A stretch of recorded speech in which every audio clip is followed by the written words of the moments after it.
Hello बच्चों, good evening. जैसा कि आप लोगों को पता है कि हम आपको फिजिक्स के ऑब्जेक्टिव क्वेश्चंस करा रहे हैं। इससे पहले हमने चैप्टर फर्स्ट का ऑब्जेक्टिव क्वेश्चन कराया था।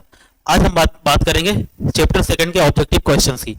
लेकिन इससे पहले अगर आपको वीडियो पसंद आ रही है तो वीडियो को लाइक करें और इस चैनल को सब्सक्राइब भी कर लें, ताकि कभी हम वीडियो बनाएं तो आपके पास सबसे पहले पहुंचे।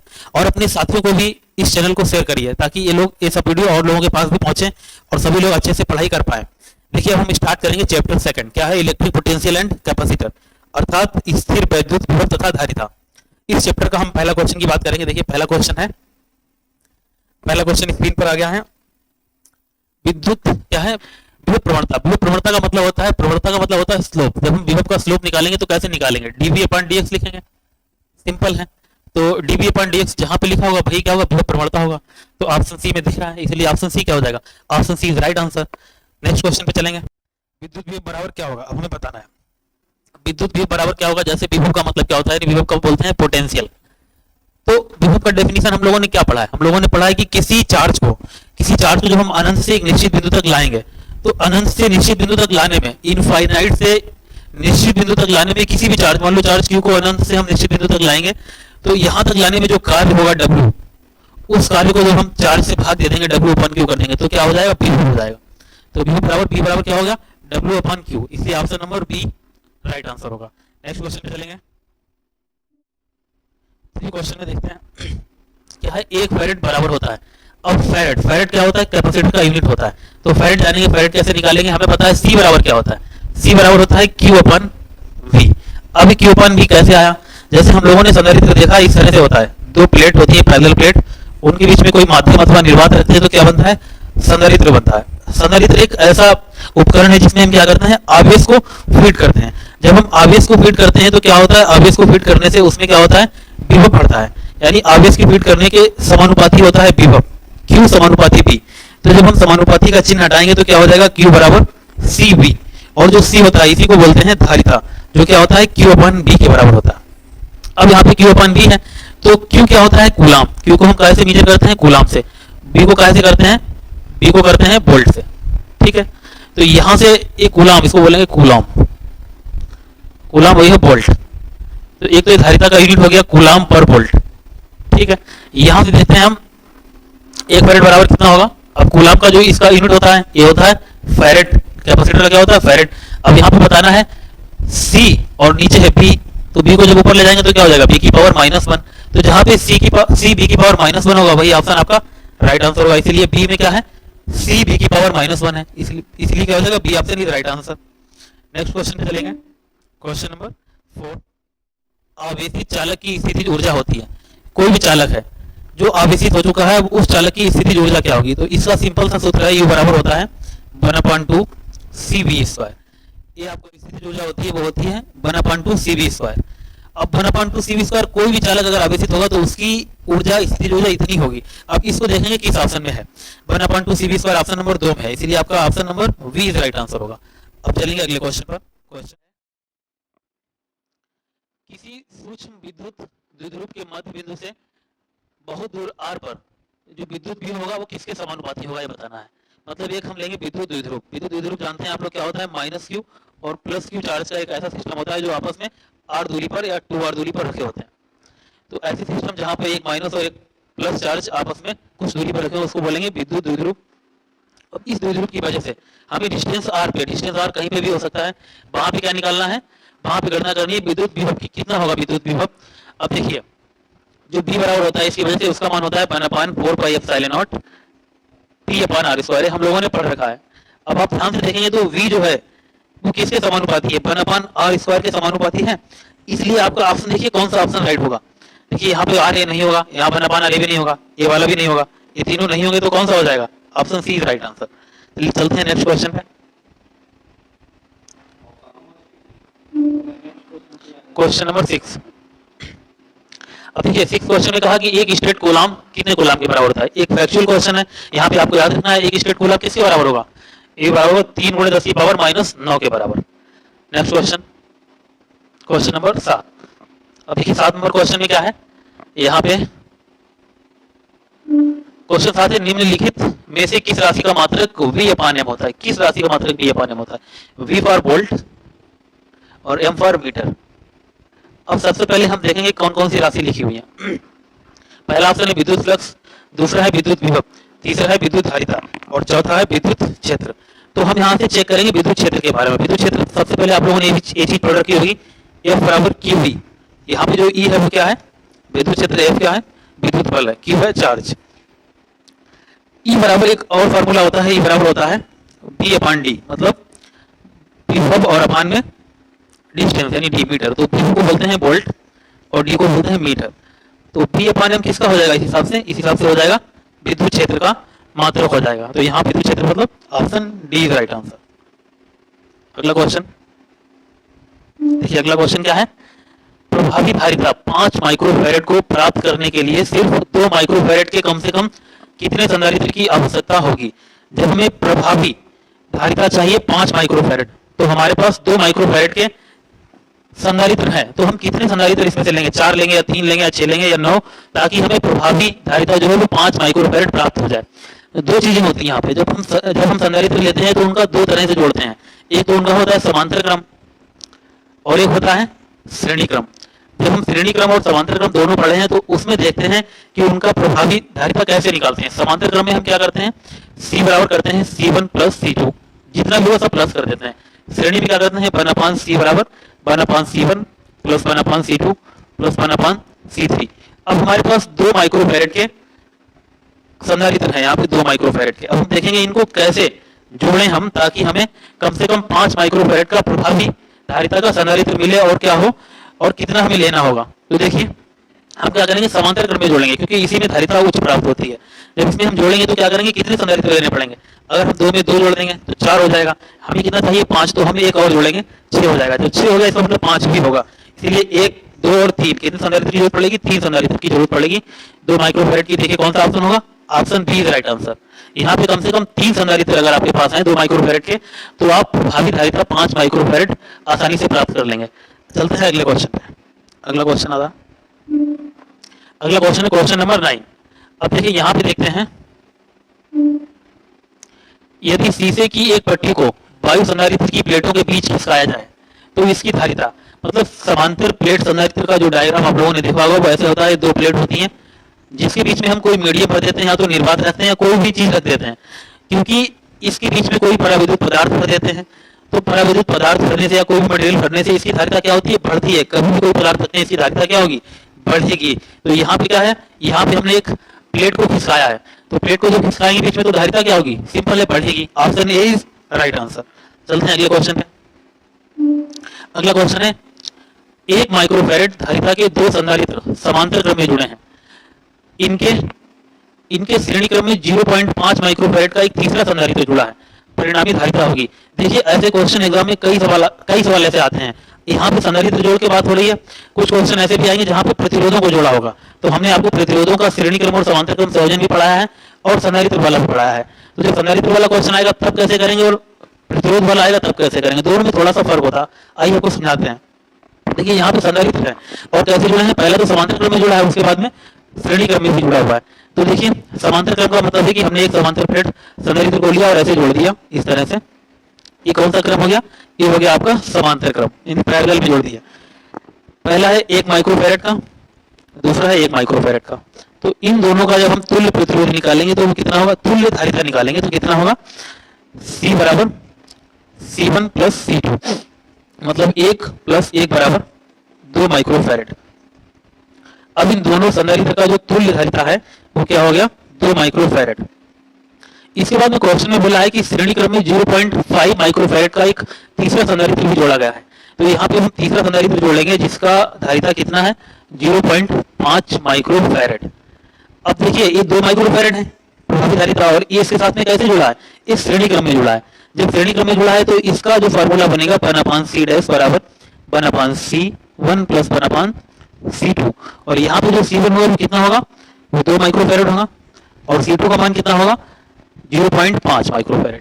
अब इसको सॉल्व करेंगे, ऐसे लिखेंगे 1/2, यहाँ इसको पॉइंट हटाएंगे तो 0 बढ़ जाएगा, 5 से काट देंगे तो 2 बढ़ जाएगा, तो 1/2 प्लस 2 हो गया।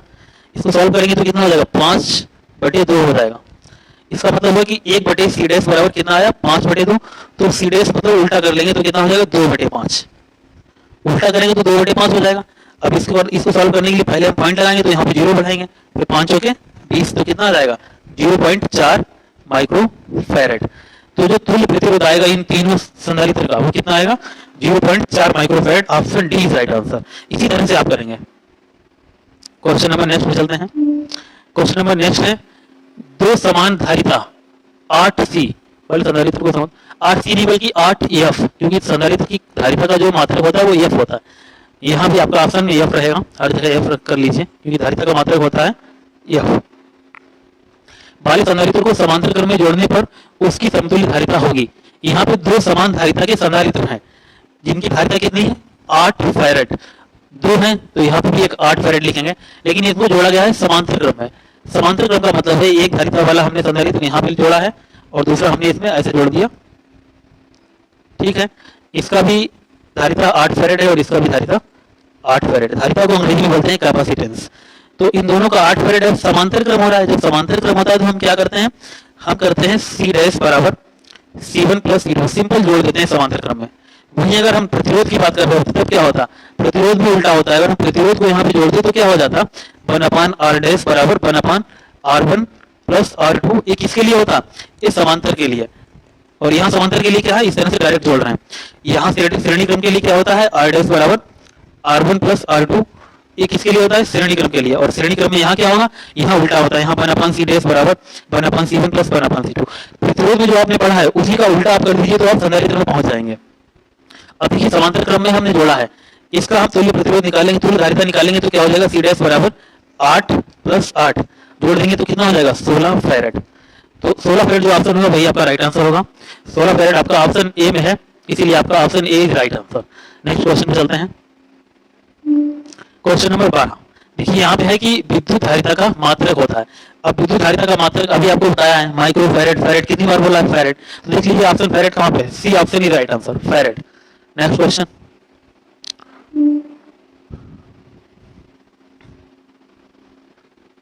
देखिए कौन सा है 30 नंबर क्वेश्चन। तीन संधारित्र जिनमें प्रत्येक की धारिता C है, श्रेणी क्रम में जुड़े हुए, उनकी तुल्य धारिता है। अब देखिए यहाँ पे जो संधारित्र है उसकी धारिता C है। देखिए यहाँ पे संधारित्र है जिसकी धारिता कितनी है, C का मान ही C दे रखा है, तो C जो धारिता है इसका मान कितना दे रखा है C, उसी को C कह दिया। कितने संधारित्र हैं 3, तो तीनों को जोड़ा गया है किसमें श्रेणी क्रम में। अब श्रेणी क्रम में जोड़ा गया है इसका मतलब एक संधारित्र हम यहाँ पे बनाएंगे ऐसे, फिर एक यहाँ पे बनाएंगे, 3 संधारित्र बना लेंगे ऐसे। तीनों का जो धारिता है वो C है।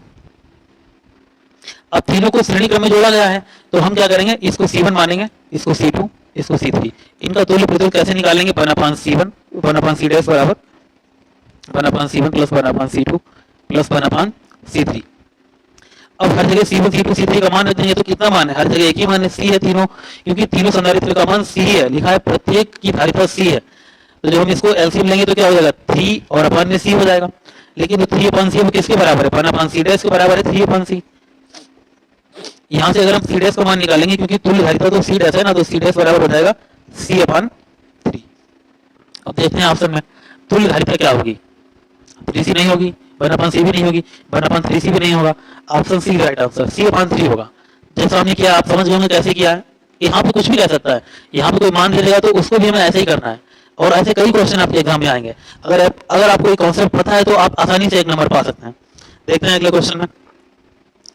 क्वेश्चन नंबर नेक्स्ट, क्या लिखा है, वान डी ग्राफ जनरेटर एक ऐसी युक्ति है जो उत्पन्न करती है।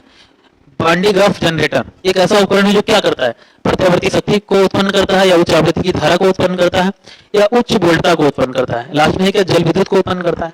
तो वान डी ग्राफ जनरेटर हमने आपको पढ़ाया है जिसका यूज हम काहे के लिए करते हैं, हाई वोल्टेज को उत्पन्न करने के लिए, प्रोड्यूस करने के लिए। तो यहाँ पे हाई वोल्टेज वाला ऑप्शन कौन सा है, ऑप्शन सी है। सी ऑप्शन राइट आंसर होगा। अगले क्वेश्चन में आते हैं। देखिए अगला क्वेश्चन है, धातु का परावैद्युतांक होता है, जितनी भी धातुएं होती है उनका जो परावैद्युतांक होता है, ये बात आपको हमेशा याद रखनी है, कितना होता है, अनंत होता है, इनफाइनाइट होता है। कभी भी देखिए धातु का परावैद्युतांक कहीं पे भी आ जाए, क्या लगाएंगे ऑप्शन, इनफाइनाइट, अनंत। आते हैं नेक्स्ट क्वेश्चन पे। नेक्स्ट क्वेश्चन है क्वेश्चन नंबर 16। क्या लिखा है, 64 समरूप बूंदें जिनमें प्रत्येक की धारिता 5 माइक्रोफैरेड है, मिलकर एक बड़ा बूंद बनाते हैं, बड़े बूंद की धारिता होगी। अब देखिए यहाँ पे 64 छोटी बूंदें रखी है। अब 64 छोटी बूंदें जो है उनमें हर एक की धारिता कितनी है, 5 माइक्रोफैरेड। और जब वो मिलकर एक बड़ा बूंद बनाएंगे तो उस बड़े बूंद की धारिता बतानी है। देखिए इस क्वेश्चन को कैसे करेंगे। सबसे पहले तो आते हैं बूंद। एक बूंद क्या होती है, एक गोला होती है जिसको स्फीयर बोलते हैं। आप लोगों को पता होगा जो गोला होता है, जो स्फीयर होता है, उसका आयतन कितना होता है। स्फीयर का आयतन अगर आप लोगों ने नहीं पढ़ा है तो आप यहाँ देख सकते हैं। उम्मीद करता हूँ कि आप लोगों ने पढ़ रखा होगा। तो जो आयतन होता है वो क्या होता है, 4/3 पाई आर क्यूब। अब यहाँ पे एक जो छोटी बूंद है उसका हमने त्रिज्या छोटा आर माना है, ठीक है।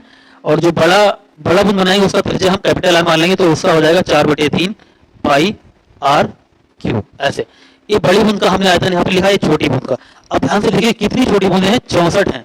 तो हम क्या करेंगे, 64 से गुणा कर देंगे और ये किसके बराबर हो जाएगा, इस बड़ी बूंद के आयतन के बराबर हो जाएगा। बात समझ में आई कि नहीं। देखिए क्या किया हमने, यहाँ पे हमने छोटी बूंद का आयतन लिखा और छोटी बूंदें कितनी है, 64। तो जब हम 64 से गुणा करेंगे तभी तो बड़ी बूंद के आयतन के बराबर होगा। अब यहाँ से हम क्या करेंगे, इसको सॉल्व करेंगे। सॉल्व करेंगे तो कैसे, ये पूरा एक जैसा है, कट जाएगा 4/3 और 4 सब। तो बचा क्या, 64 आर की घात 3 और बचा क्या, आर क्यूब। यहाँ 64 को ऐसे भी लिख सकते हैं 8 और आर की घात 8 नहीं बल्कि यहाँ पे लिखेंगे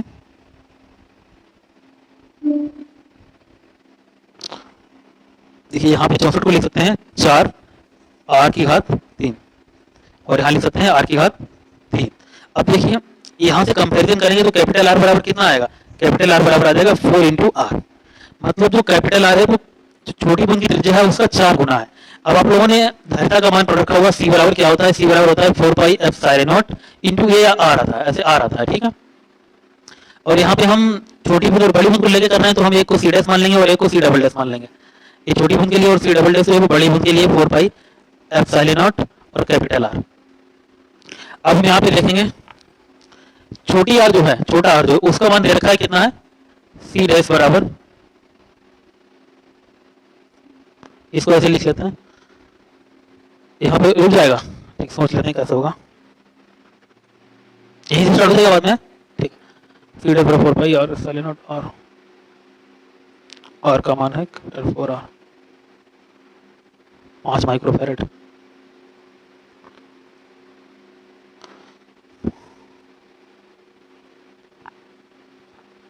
ठीक है, यहाँ से स्टार्ट करते हैं। अब देखिए हमने क्या किया, इसको डिवाइड कर दिया। जब हम इसको डिवाइड करेंगे तो इसको थोड़ा इधर बढ़ा लेते हैं, इसको थोड़ा इधर बढ़ा लेते हैं। अब देखिए इसको जब हम डिवाइड करेंगे तो हो जाएगा C dash upon C double dash और ये तो कट जाएगा दोनों तरफ, तो यहाँ बचेगा आर, यहाँ बचेगा कैपिटल आर को हम क्या लिख देंगे 4 आर, तो ऐसे हो जाएगा, आर से आर भी कट जाएगा। अब सी डबल डैश जो कि बड़ी बूंद की धारिता है किसके बराबर हो जाएगी, 4 इंटू छोटी बूंद की धारिता के गुणा के बराबर। इसका मान कितना दे रखा है, इसका मान दे रखा है 5 माइक्रोफैरेड, तो इसलिए क्या हो जाएगा 20 माइक्रोफैरेड। तो इस तरह से आप ये सवाल करेंगे, आंसर कितना आया, 20 माइक्रोफैरेड आया। अब देखते हैं ऑप्शन किसमें, option B, B is right option. ठीक है, उम्मीद करता हूँ आपको समझ में आ गया होगा। पहले तो आपको आयतन बराबर करना है, उसके बाद में आपको सी डैश वाला फार्मूला अप्लाई करना है, फिर दोनों को भाग दे देना है और भाग करने के बाद में आप सी डबल डैश का मान निकाल लेंगे। देखते हैं नेक्स्ट क्वेश्चन है, नेक्स्ट क्वेश्चन है क्वेश्चन नंबर 17। देखिए क्या लिखा है, किसी वस्तु पर आवेश का कारण है, कोई भी वस्तु जिस पर आवेश है तो उस पर आवेश क्यों है। यहाँ पे कौन सा हो जाएगा ऑप्शन, मतलब हमेशा क्या होगा, जब भी वस्तुओं पर आवेश आएगा या आवेश जाएगा उसके लिए कारण क्या होगा, इलेक्ट्रॉनों का स्थानांतरण होगा। तो यहाँ पे ऑप्शन सी होगा, इलेक्ट्रॉनों का स्थानांतरण। अब चलते हैं नेक्स्ट क्वेश्चन में, क्वेश्चन नंबर 18। देखिए क्वेश्चन 18 है, निम्नलिखित में से कौन सा विद्युत क्षेत्र का मात्रक है, विद्युत क्षेत्र का मात्रक बताना है। अब देखिए विद्युत क्षेत्र बराबर क्या होता है, E बराबर होता है F अपॉन Q, क्योंकि F बराबर Q है तो E बराबर F अपॉन Q। F का मतलब होता है न्यूटन और Q का मतलब होता है कूलम, जिसको C भी लिख सकते हैं। तो N अपॉन C है कहीं पे, हाँ है, ऑप्शन ए में ही है, तो ए ऑप्शन राइट आंसर हो जाएगा। चलते हैं नेक्स्ट क्वेश्चन पे। नेक्स्ट क्वेश्चन है, दो संधारित्र जिसमें प्रत्येक की धारिता C है, श्रेणी क्रम में जुड़े हैं, उनकी तुल्य धारिता होगी। अब यहाँ पे वही वाला क्वेश्चन है, बिल्कुल उसी के जैसा है, जहाँ पे अभी 3 संधारित्र थे वहां पे 2 कर दिए गए, और कैसे जुड़े हैं, श्रेणी क्रम में। तो श्रेणी क्रम में 2 संधारित्र जुड़े हैं ऐसे, जिनमें दोनों की धारिता क्या है, C है। अब श्रेणी क्रम में जुड़े हैं तो हम क्या करेंगे, 1 अपान C डैश बराबर 1 अपान C1 प्लस 1 अपान C2 करेंगे। C1 और C2 दोनों का मान C है तो ऐसे लिख देंगे। इसको सॉल्व करेंगे तो 2 अपान C आ जाएगा। तो 1 अपान C डैश बराबर जब 2 अपान C है तो C डैश का मान कितना आ जाएगा, C अपान 2 हो जाएगा, उल्टा हो जाएगा। तो देखेंगे किसमें है ऑप्शन C, ऑप्शन में C अपान 2 है, इसलिए C ऑप्शन राइट आंसर होगा। अगले क्वेश्चन पे चलते हैं। देखिए अगला क्वेश्चन है क्वेश्चन नंबर 20 क्वेश्चन इसमें लिखा है यदि कई संधारित्र उपलब्ध हो, अगर कई संधारित्र उपलब्ध हो तो उनके समूह से उच्चतम धारिता ध्यान रखना है, उच्चतम धारिता प्राप्त करने के लिए उन्हें जोड़ना चाहिए। कभी भी संधारित्र को अगर हम जोड़ेंगे तो धारिता का मान अगर हमें उच्चतम चाहिए तो हम उसे कैसे जोड़ेंगे। यहाँ पे ऑप्शन है, देखते हैं, श्रेणी क्रम में जोड़ेंगे या समांतर क्रम में जोड़ेंगे या मिश्रित क्रम में जोड़ेंगे या इनमें से किसी में भी नहीं। अब देखते हैं, अभी आपको बताया कि जब हम संधारित्र को लेते हैं, मान लो हमने एक संधारित्र लिया 2 फैरेड का, एक और संधारित्र ले लिया हमने 2 फैरेड का, और हमने 2 फैरेड का ले लिया, और एक और ले लिया 3 संधारित्र हमने ले लिया 2 फैरेड का। यहाँ पे कौन सा क्रम है, श्रेणी क्रम है, यानी 1/c बराबर हम क्या करेंगे 1/2 प्लस 1/2 प्लस 1/2 मतलब 3/2, तो c बराबर क्या आ जाएगा 2/3 मतलब हो जाएगा 0.66 फैरेड। तो अगर हम दोनों 2 माइक्रोफैरेड के 3 संधारित्र थे और उनको श्रेणी क्रम में जोड़ा तो जो तुल्य प्रतिरोध है वो 1 से कम आ गया, यानी इसका मतलब है कि 1 से कम है। अब हम चेक करेंगे दूसरे क्रम में, मतलब समांतर क्रम में। समांतर क्रम में चेक करेंगे तो क्या होगा, देखिए यहाँ पे भी 2, यहाँ पे भी 2, यहाँ पे भी 2। जब चेक करेंगे तो क्या करेंगे, समांतर क्रम में डायरेक्ट जोड़ देंगे, C1 plus C2 plus C3, यानी 2 प्लस 2 प्लस 2 कितना हो गया 6 फैरेड हो गया। यानी यहाँ पे पहले वाले से तो ज्यादा ही है, इसका मतलब ये तो हम नहीं लेंगे। इसका कन्फर्म होगा कि हम श्रेणी क्रम में नहीं जोड़ेंगे क्योंकि यहाँ पे तुल्य प्रतिरोध जो है कम, तुल्य धारिता जो है वो कम आ रही है। यहाँ पे क्या है, तुल्य धारिता जो है वो 6 फैरेड आ रही है, जो कि इससे तो ज्यादा ही है। एक और चेक कर लेते हैं मिश्रित वाला।